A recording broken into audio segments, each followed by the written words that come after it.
From this to this.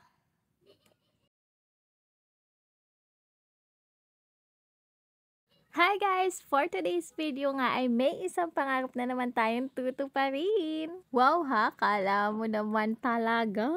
So, eto nga yung araw na binilan namin si mama ng vinyl tiles. So, bago nga kami magpunta sa bilihan ng vinyl tiles ay nagpa-check up muna kami ng bata. Ilang days na kasing inuubo si baby kaya naman pina-check up na muna namin. And after nga namin magpa-check up ay dumiretso na kami dito sa Wilcon. Hindi na nga ako nag-video sa loob pero ayan pinatansya na namin kay kuya kung ilang magagamit naming vinyl tiles para dun sa bahay namin. Matagal na ngang iritang-irita si mama sa linoleum namin dahil laging nasisira ng mga bata. Hindi nga namin afford yung tiles talaga kaya vinyl na lang muna yung option namin. Sabi nga ni mama ay kaming dalawa na lang yung magdikit nitong vinyl kaya ayan inumpisahan na niya. Tinanggal na muna niya yung linoleum namin. Parehas nga kasi kami ni mama na kung kaya naman namin gawin ay gagawin na lang namin at hindi na kami mag-uutos sa iba. Nag-work din kasi yung dalawang lalaki sa bahay namin. Ayun nga, nagmagaling kami na feeling namin kaya namin kaya ayun naman, kami na lang yung gumawa. Nakakahinayang din kasi yung ibabayad sa tao kung kukuha pa kami ng gagawa,